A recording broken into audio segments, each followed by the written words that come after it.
even yet know the names of the 67 people who were killed, and you are blaming Democrats and DEI policies and air traffic control and seemingly the member of the U.S. military who was flying that Black Hawk helicopter. Don't you think you're getting ahead of the investigation right now? No, I don't think so at all. I don't think with the names of the people, you mean the names of the people that are on the plane?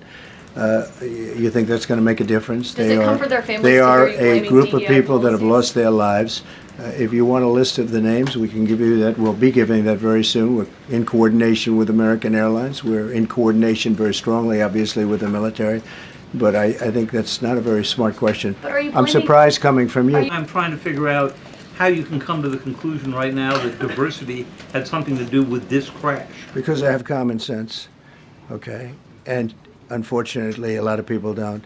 Do you have a plan to go visit the site or meet with any of the I have a first plan responders? to visit, not the site, because you tell me, what's the site? The water? Or to meet with Want the me to go first swimming? responders down there? I don't have a plan to do that, but I will be meeting with some people that were very badly hurt with their family member, obviously, but I'll be meeting with some of the families, yeah. In light of the damage done to aviation safety by the Biden administration's DEI and woke policies, what this presidential memorandum orders is for your Secretary of Transportation and FAA administrator to basically ensure that we are actively undoing all of that damage, that we are assessing how much damage was done, and that we're ensuring that people hired within the FAA are only the most outstanding, capable people for the jobs that they're being hired into. In other words, competence. Yes, sir. Elevating competence over everything else instead of the DEI policies that were pursued by the Biden administration. And Obama. Yes. Both of them. But Biden, much worse. Not even a contest. What they've done is just crazy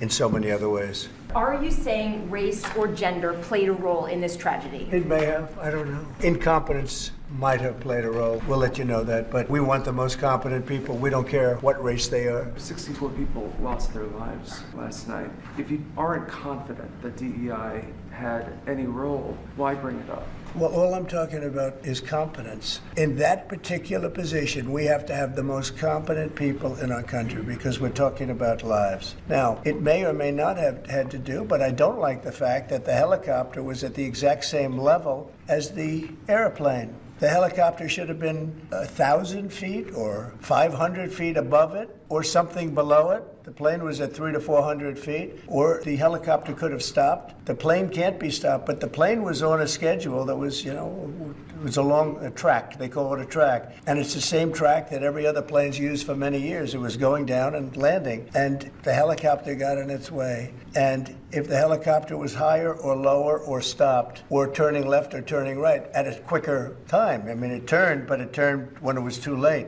A tragic story. So, I don't know, do you blame it on the air traffic controller too, in addition to the pilots? Maybe the pilot's fault, they should have seen it. I would have thought they should have seen it because it was a plane that was loaded up with lights and you can see it from Kennedy Center. You can see it very easily. So, all I want is the most competent people in our country to be air traffic controllers. It's a very important position. Mr. President, was there a shortage of staff at the control tower at DCA last night you're aware of? Well, that's part of competence right there. They shouldn't have that happen. Competence would be you're not going to have a shortage. But if you had the right people, you wouldn't need as many people either.